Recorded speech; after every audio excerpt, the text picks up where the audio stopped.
100% fake free. This is the Robbie Kruse show and we're live from my garage. And famous people are going to sit right there. Nice. 90% of all single-use plastic goes to landfill or ends up in our oceans. UNsmother Nature. Let her breathe. We're good, we're speed, we're episode 9 of the Robbie Kruse show. Thank you very much for tuning in. Thank you very much for watching the last episode or the last 8 episodes. We're on episode 9. If you want to subscribe, please hit the subscribe button just down here and then also that little bell sign. I don't know what it means. Apparently you get notifications and then you can go and watch. You want a notification about this here show because we've got one of my favorite human beings in the whole entire world and also a lot of other people who didn't even know it's favorite angel. Dianne Broodryk, welcome to my garage. Oh wow, what an intro. Thank you so much, Robbie. Yes, see, I'm so glad to be here. Everything's very pro. No, thank you very much. Congratulations with what you've been doing. I am so impressed. I appreciate it. It's really good having you here, Di. I mean, when I've just got to take it back and tell you the story from when I met Di the first time. I walked into this meeting at Jacaranda where she still works, Jacaranda FM, the radio station. And I sat down and I was young, I was like 21 years old and I'm sitting there and there's all these big radio names from and whatnot. Tux. Yeah, from Tux, from a campus radio station. And there I am, and the first person that made me feel welcome, that came to me and said, come on, let's go have a chat, was Dianne Broodryk. So Di, I must say from day one, you've been an inspiration, you've been a great friend, so it's really great to have you here. But how's it been the last while? How's everything? Well, you know, we carry on. Carrying on like we always do. I must say, I don't have any complaints. I can't complain. You never complain though. I try not to. I don't complain to you. I complain at home. That's what Dianne, her husband, has to hear at home. It's, yes. the soundboard. So, you know, it's Good Morning Angels is doing so well. Jacaranda FM is doing well. We had our 35th birthday. Happy birthday, yeah. Thank you very much. So, in terms of work and being able to do the work, I really don't have any complaints. And radio these days, still enjoying it, still loving it? Yes, I've had such a long road in radio. I've actually been down memory lane and very nostalgic when we put together some video and some stuff for the 35th birthday. And I have been with Jacaranda for 22 years now. It's amazing. It sounds so wrong to say it, you know. I don't feel like a veteran, but that's like veteran territory. Status, and, you know, and as you say, you walk into a place and you're new and you're green and, you know, you don't know what to expect, just like you did on your first day. And then before you know it, it's been 10 years, it's been 15 years, now it's been 22 years. And the road takes you into different facets of radio. And at the moment, I'm in a space where I'm not on air anymore. I'm not on a show anymore, but I still get to produce the content and to work with the people. For me, it's always been about the stories and storytelling and the people. And I still get to do that. I get to do that more now than ever before. So it's a different space than when we worked together for me. But this is where I want to be. That's amazing, and it's good, and it's always just fun to be able to create something and to be able to create the content that you're doing. But let's take it back. Where did you grow up? Where did I mean, not a lot of people know this, but we Saladamse eende these two. Yeah, absolutely, and die moord. So die moord is groot. Pretoria. I was born in the Marymount in Pretoria, in the shadow of Loftus. And that's where I grew up. Went away, made a few turns, you know, lived in Joburg for a while, lived in Polokwane for a while, but always came back home. And for the past 20 years or so, I've been a Centurionite. So in between Joburg and Pretoria, but I'm still a Pretoria. Yeah, it still counts as Pretoria. It still counts as Pretoria. So. Especially if you're explaining to somebody that's not from here, it's Pretoria. Yeah. Centurion's Pretoria. But Di, when you were growing up, was it always... And I'm going to get to that now, but you are a family-orientated person. You really are. I had the pleasure of growing up, or not growing up with her daughter, but watching her daughter grow up from pre-primary school through to she's now first year varsity. I know, I mean, that's ridiculous. But has it always been a family thing for you? Has that always been important to you? I have the most incredible family. We are tight. We are one another's support. We are one another's criticism. We love one another. We are that family that still eats together on a Sunday. Oh, wow. So that's the environment that I grew up in. And I always say if there was an Olympic medal for parenting, my parents would be the gold medal winners every year, every 4 years. Oh, that's amazing. And it is important. Do you instill that in Robin, your daughter, as well? Is that something that you... Look, I could never get her to grow up in the way that she did on my own. I have a husband, I have my family around me, and the people around our family have such a great impact on her, on me, and that's the kind of people I wanted her to grow up with. So my siblings, my sister, my brother, we all live like 5 minutes from one another. Oh, that's great. And so, and my parents just down the road, still in the Moot. The rest of us are in Centurion. So the Nolstring it's like 30 minutes long. That's it. But it takes, and you got to pick that village. Yes. You got to make sure that you set that village up for your child to grow. Exactly. Yeah. And so she's grown up in a family, not just in a household with her boring mom and boring dad. You know, but which they are not. They are rock stars. They really are. So, and you guys have always, I mean, you've included your daughter in everything you do. I mean, in the music that you guys listen to, in what you guys appreciate, and I mean, it shows. It really shows that she's an incredible woman. Yeah, she's listen. Now that they're first year, everything's online. So. From last year, her matric year, up until now, we've spent so much time together. Like the kind of time that you can't buy. Money can't buy this. So if there was a silver lining around lockdown and Corona and COVID and all the bad things, for me, it's the precious time that I get to spend with my daughter.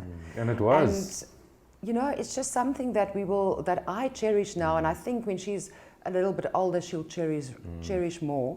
But I can see now it's been too long, you know, being locked up at home. It feels like being locked up, doing online classes, not being on campus, not experiencing tucks the way that you should. You know, the way that you should, yes, varsity life. Yes. Yeah. That I can see now that she needs to get out a little bit more. So I'm really hoping that they can now take the grendels off and then let the kids just have some varsity time. But it was, Dianne, not to interrupt you, but it was really what you made of it, lockdown and that time. I mean, I have a daughter that's 2.5 years old now, and it was watching. I know, but watching her from she's 17 months until, which was almost the end of lockdown, which we're still not really in. But she's over 2 years old now, 2.5 years old, and that's stuff that I can never buy back again. I got to see that every single day. Yeah. You're the person that also sees silver linings in things, and that's why you do what you do. Good Morning Angels, take me through that journey. Take me through where it all started and to where we are now. This is something that you have to go and Google if you don't know about it. I used to cry every single Wednesday morning on radio just listening to this. Like, well, Good Morning Angels is just one of those things that I didn't choose. I believe it chose me. So you know radio and you know how it works. So the new breakfast show started in July of 2005. And I did news on that breakfast show. The new host came from Cape Town, and you know there was then there was this feature, you know, that's what we call it more in radio. The radio feature, yes. On a Wednesday morning that had just started a few months before in the previous breakfast show, right? So now, and this is, you know, people writing in on behalf of somebody who needs assistance of some sort, and then finding assistance for that person. So basically, as a radio station, which I take my hat off to Jacaranda FM for doing, is to recognize not just the opportunity, but also the responsibility of the platform. We have this platform, people listen to us. So if you've got an issue, we put you on the radio, somebody's going to be out there who will be able to assist you.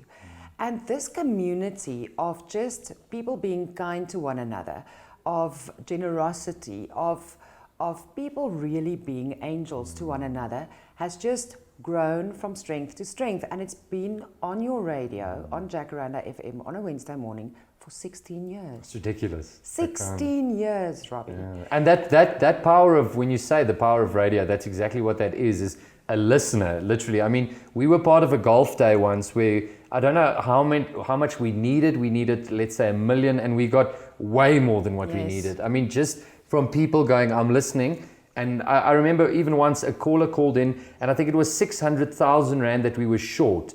He didn't want anybody to know who he was. He didn't want any mention on air. And I get goosebumps. I really, you can zoom in. I literally get goosebumps every time I talk about this, because that is the power of the medium, and taking something like that and doing something positive with it. And the thing is, Robbie, that dad, because he was a dad, and like you said, he didn't want anybody to know his name, and he just said, I have 2 daughters, and the person that we were raising funds for needed a liver transplant, and she was 600,000 short of paying for everything, and she basically kind of did this fundraising as a schoolgirl herself. Imagine that. And he said, as a dad, this is nothing.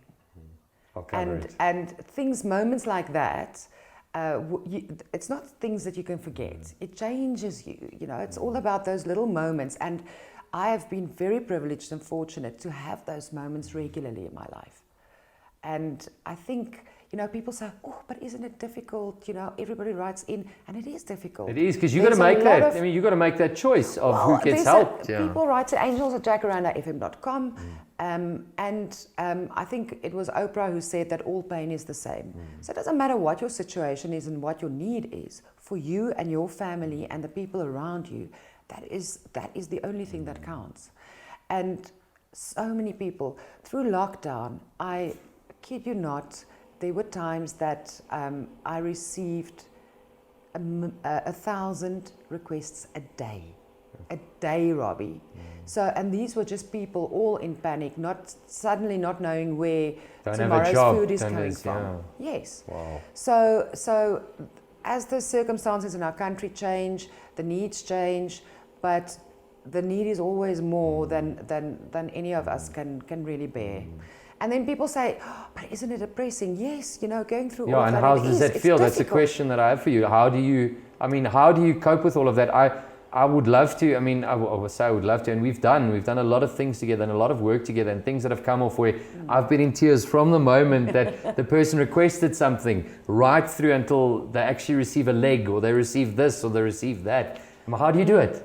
Well, I think it was about a year into, you know, getting to be involved with Good Morning Angels, and then becoming more responsible for, because initially it was just, you know, you got a sheet, there's a name and a number, and, you know, this is the person who needs, this is the person who gives, and to put the two in contact with one another on air.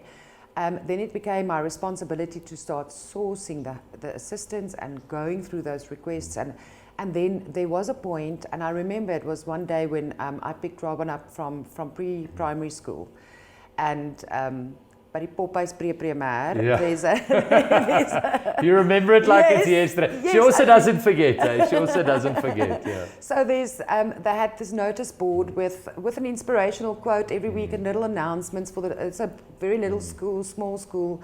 And this particular day, I was struggling with that, and it just felt the more you do, the more there is to do.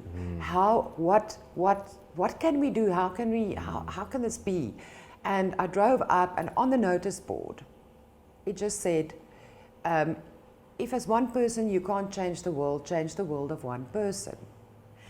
Oh, no, I'm also, look at me, I'm the same. I mean, it sounds so corny, but in that instant, in that moment, in that space in my life, that was exactly the message that I needed. And suddenly everything made sense. Let's help those we can. Yeah. And that's it. And to be able to help and to do something, they say doing something for others is also the greatest thing that you can do. But I mean, your road to heaven, or wherever you choose to go, is paved in golden little cobblestones with little Swarovski crystals around and everything. And really, thanks for what you've done. Like I don't think that gets said often enough. But I'm Not Plastic is something that you are. We filter all our guests. We filter everybody that comes onto the show through. And they have to be not plastic. And Di, you are really one of the most I'm Not Plastic people in the world. But when you look at that, what does that mean to you? What does I'm Not Plastic mean to you? I'm Not Plastic means to me that in the first instance, I like the human nature at the bottom. Bringing that together, yes. Because that has meaning to me. each and every one of us has it in us to be authentic. There's only one like you. That's one of my favorite Dr. Seuss quotes. It's on my wall at in the office. It's today you are you. There is no one more you than you. Something like this. Today you are you. This is true. And nobody There's said it no better one, than Dr. Seuss. Nobody. Yeah. No one who's you than you. And that is I'm not plastic. And you don't have to be like the next person. You must just be your authentic self and do what you can to be your best self. Because when you do that, how can you not have a positive influence on the people and the world around you? That's very true. Be authentic. Be yourself. Don't copy anybody else. And you've always done that. I know that, meeting your husband for the first time, I met him and I'm like, long hair, rock star, likes good music. What do you, who is the die when she lets her hair down? When she goes, is it a Metallica concert? Is it what is it? Well, we've been to all of those. Yes. Big rocker, yeah. It's like, obviously, rock and roll. It's like the music and the message. I don't know what it is about rock music that it's freeing. I think it was a time in history when people needed to free their minds and just realize that anything is possible if you put your mind to it. History has a way of pushing us into certain directions and things. And at that point, when rock was born, it was necessary. We needed that. Yes. Yeah. So and we still enjoy the music. It's just like Robin would say. So we'll play her something, and then she'll say afterwards, does this person still live? Yeah. Are they still alive? Well, that's the question. Oh yes, yeah. And then we would, YouTube, and this is what they used to look like. This is what they look like now. What he was cool at a stage. Exactly. That one was cool. Yeah. It's the music. It's the tea in the morning. It's sitting on the stoop and just being together. And just sharing one another's lives. Dianne and Robin are besties. But they are super interesting people. Let me tell you, like when you get home, it's a show. It's a show, basically. So now she starts bringing like grown-up people, because her friends are now like grown-up people. She brings grown-up people home, and we don't realize the way we live. It's just the way we live. And then somebody would ask, so why is there a 3D printer on your dining room table? Oh, Dianne's busy building it. Okay. Other people have flowers. We have bouquets and fruit and whatnot. We have a soldering iron and a 3D printer and bits and bobs. And then I said, you must please clean up. Just at some point clean up. Yeah. And then, yes, he will. He just wants to finish this. And it never happens. So if you walk into my house and you see weird things standing around in weird places, if you're not okay with it, then you don't have to visit. You can also leave. Yeah, you don't have to be You don't there. have to visit. It's just the way that we live. And that brings it back to the authenticity. That's what you said about that. It's just be real. This is what you see is what you get. Now, we do a little feature and we've still got time, so it's good. What did you bring along for show and tell? For show and tell, I thought about this and I didn't have to think too long. Okay. So a while ago, just like a week before Robin was born, we were robbed in our home, tied up, the whole spiel. And again, looking for silver linings. The silver lining that I got out of that is it put my life into perspective for me. What is really important? Things are not important. The people you love are important, and the moments. It's all about the moments. And then, so I thought, okay, because, they stole everything like jewelry and, all those things. What would people who walk into your house not want to steal? And I realized books. People are not going to steal your books. So I started collecting books, and I like them to be autographed by the author. So that's my little thing, is collecting autographed books. So that's what I brought. And I actually remember, because of all the guests we used to have in studio, and to me, I must have made it a bigger thing, but from Peter de Villiers, Victor Matfield, Shapiro, you name it, like books galore, and you've had them all signed. Well, I still have Victor Matfield's book's manuscript that he signed for me. This things is like Dianne Broodryk, the OG, but nobody else cares about those things, but it's something that's your special gift, to us. and to mother. And I, now that my daughter's old enough to understand the history, to understand the significance of things, now I share it with her. I mean, she had history in school. I told her about the things, and then I was there when these things happened because I was a journalist and in the 94 elections. So I can tell her, no, this isn't how it worked. This is how it worked. First hand, this is how it happened. Yes, because we wrote that first draft of history. That's what they say. Journalism is the first draft of history. That's the history that I was privileged enough to be the first draft of. So, and now people are learning this in school. So this. Look at this. Look at that. Yeah. So this is one of my most prized possessions. I said one. This is the second most prized possession. Okay. Because this was the 46664 concert when 46664 was launched. That's right, yes.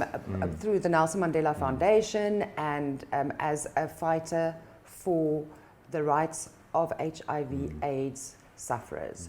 And saying that HIV/AIDS is not a health issue, it's a political issue.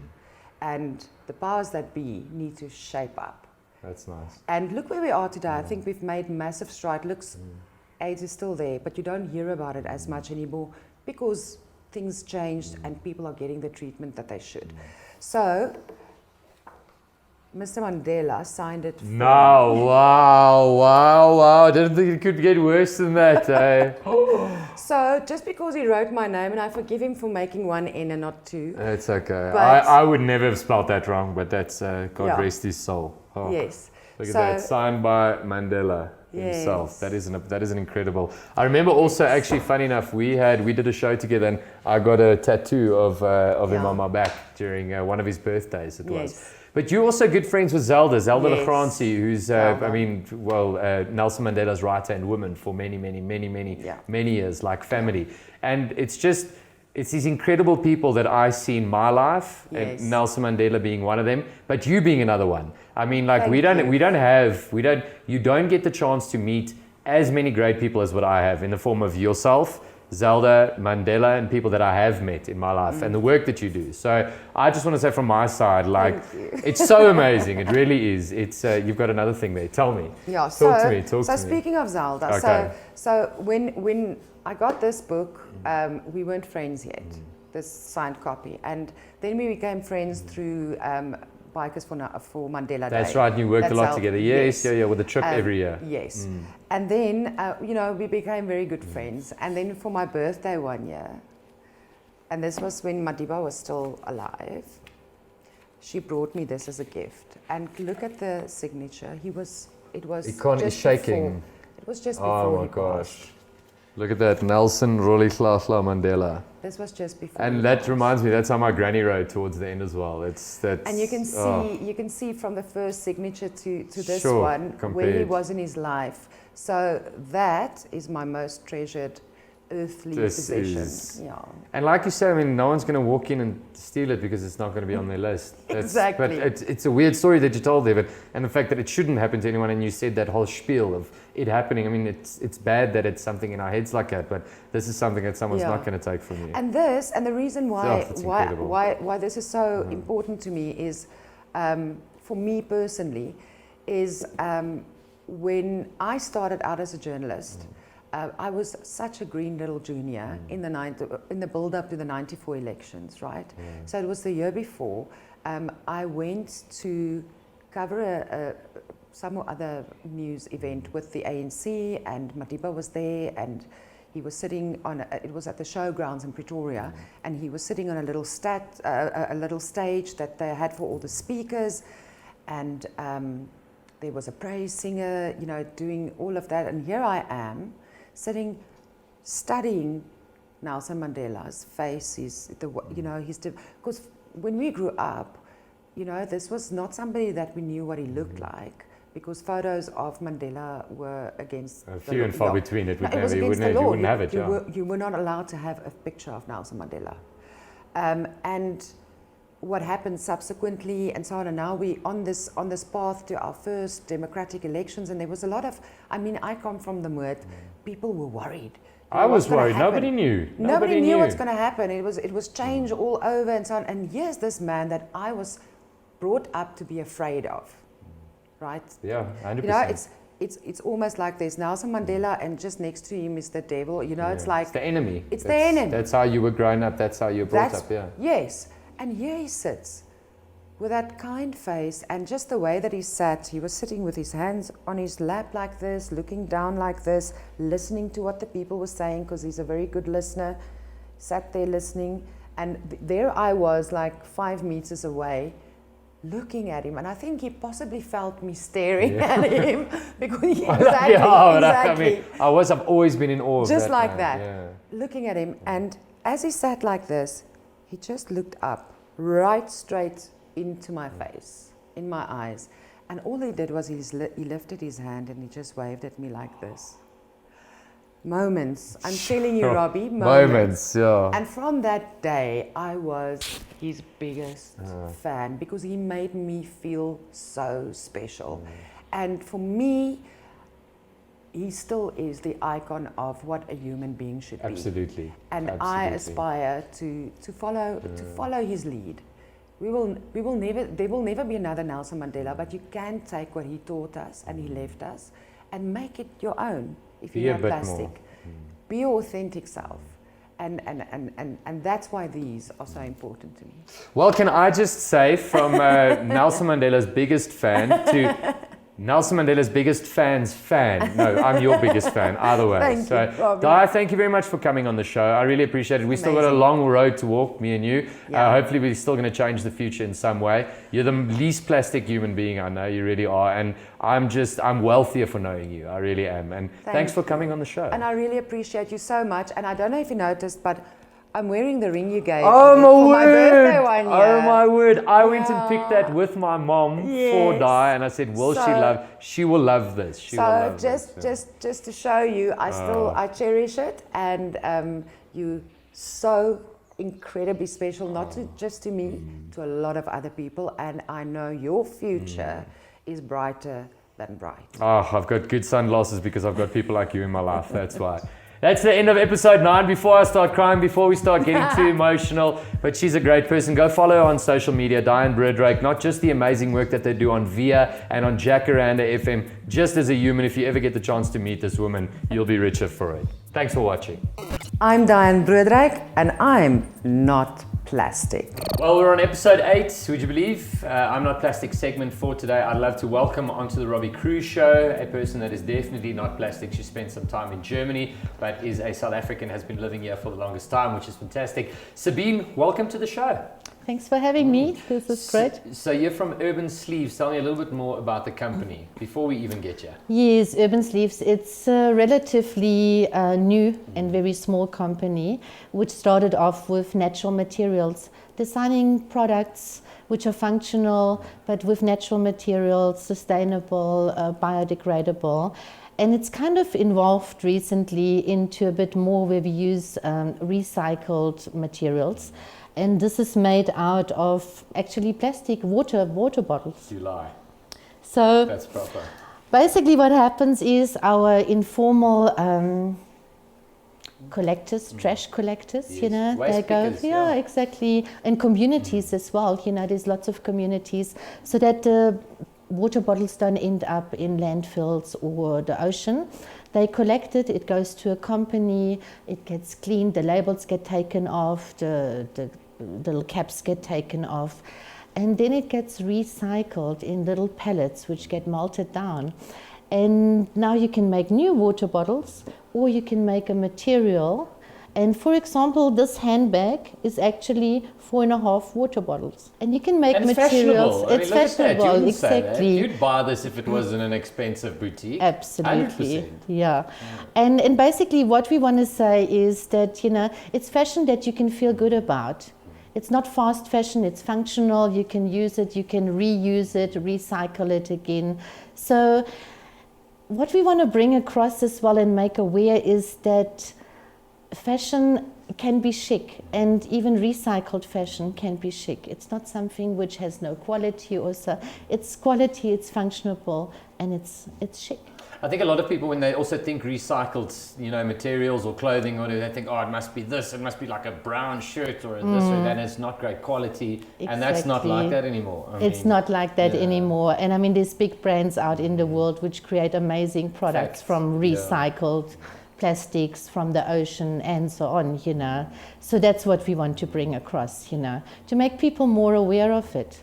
And also, what do you do with your plastic bottles, your water bottles? True that. You don't want it to go to the ocean. You don't want it to go there. So rather make something. Make something really beautiful, exactly, which you can actually use, and it's functional. And also, it speaks about the person. Sabine, where would we find you on social media if we want to follow your journey and what you guys are busy with and your products? We are on Instagram, so at Urban Sleeves, and we're on Facebook. We have a website. And that's basically, it's a relatively new company, so we started that basically in the lockdown.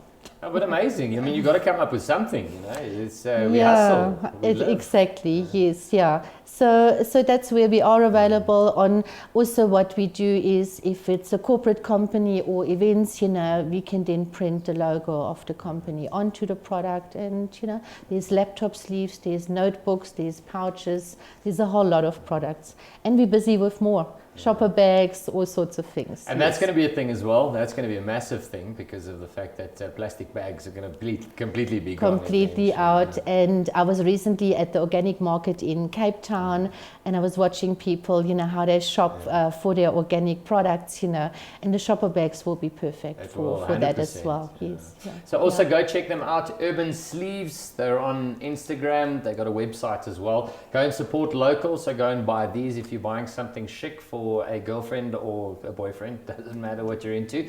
Please go and check them out, Urban Sleeves. Sabine, thank you very much for coming onto the show. Really appreciate it. Thank you. Thanks for having me. It's great. Okay. Lovely.